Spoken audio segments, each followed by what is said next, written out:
आज Doubtnut app download करें। Doubtnut पर अपने सभी गणित, रसायन विज्ञान, भौतिक विज्ञान और जीव विज्ञान के डाउट्स का करो सफाया। बस प्रश्न की फोटो खींचो, एक ही प्रश्न को क्रॉप करो और तुरंत वीडियो सोल्यूशन पाओ। अभी डाउनलोड करें। हेलो स्टूडेंट्स, प्रश्न है निम्न में से कौन सा जल के प्रति अपारगम्य है। ऑप्शंस हैं पीसीटी, डीसीटी, अवरोही भुजा और आरोही भुजा। तो यहाँ पर बात हो रही है नेफ्रॉन की, तो लिख लेते हैं नेफ्रॉन, जो कि वृक्क की संरचनात्मक तथा कार्यात्मक इकाई होती है।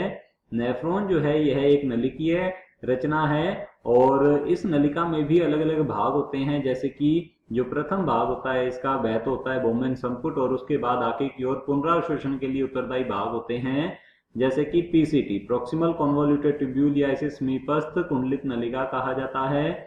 इसके बाद हेनले का लूप आ जाता है, तो हम यहाँ लिख लेते हैं हेनले का लूप, तो लिखेंगे हेनले का लूप। अब हेनले का जो लूप है इसके भी दो भाग होते हैं।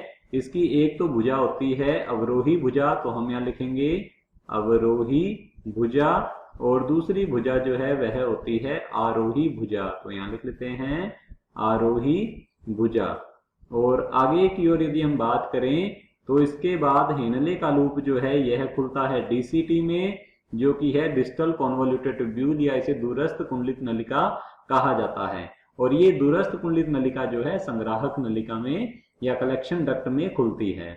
तो यहाँ पर हमसे पूछा गया है निम्न में से कौन सा जल के प्रति अपारगम्य है। तो ये जो सारे ऑप्शंस दिए हुए हैं ये नेफ्रॉन से संबंधित हैं। तो चलिए देख लेते हैं जल के लिए कौन सी अपारगम्य होती है संरचना। तो पीसीटी या प्रॉक्सिमल कॉन्वोल्यूटेड ट्यूब्यूल या हम कह सकते हैं समीपस्थ कुंडलित नलिका से जल का पुनरावशोषण होता है, तो यहाँ लिख लेते हैं जल का पुनरावशोषण जो है यह होता है स्टूडेंट्स, अर्थात यह जल के लिए पारगम्य है। तो ये हमारा जो ऑप्शन है क्या हो जाएगा, गलत हो जाएगा। ऑप्शन हमारे पास आगे की ओर हेनले के लूप से संबंधित होंगे, दो है आरोही भुजा और अवरोही भुजा। तो इनमें से अवरोही भुजा जो है यह जल के लिए पारगम्य होती है। जल का पुनरावशोषण जो है यह अवरोही भुजा से होता है, तो ये भी गलत हो जाएगा।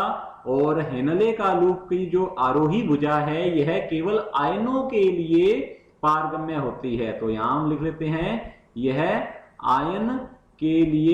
आयन के लिए पारगम्य है और जल के लिए क्या होती है, यह अपारगम्य है। तो लिख लेंगे जल के लिए अपारगम्य होती है, अपारगम्य होती है। तो आरोही भुजा से जल का पुनरावशोषण नहीं हो सकता है, तो आरोही भुजा जो है यह जल के लिए अपारगम्य है। तो ये वाला हमारा ऑप्शन जो है सही हो जाएगा।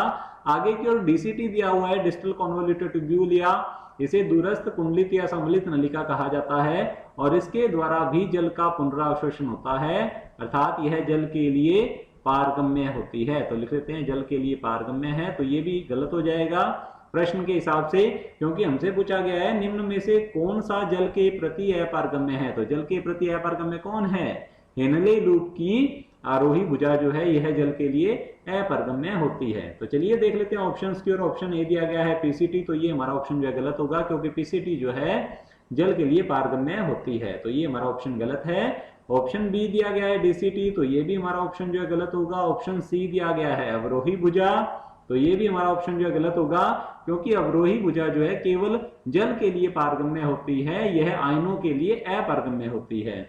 ऑप्शन हमारे पास डी दिया गया है आरोही भुजा, तो हमारा ऑप्शन डी जो है बिल्कुल सही उत्तर है। आरोही भुजा जो है जल के लिए अपारगम्य होती है, तो हमारा ऑप्शन डी बिल्कुल सही उत्तर है। कक्षा 6 से 12वीं से लेकर नीट, IIT, JEE वो एडवांस के लेवल तक 1 करोड़ से ज्यादा छात्रों का भरोसा। आज ही डाउनलोड करें डाउटनेट ऐप या व्हाट्सएप करें अपने सारे डाउट्स 8400 400 400 पर।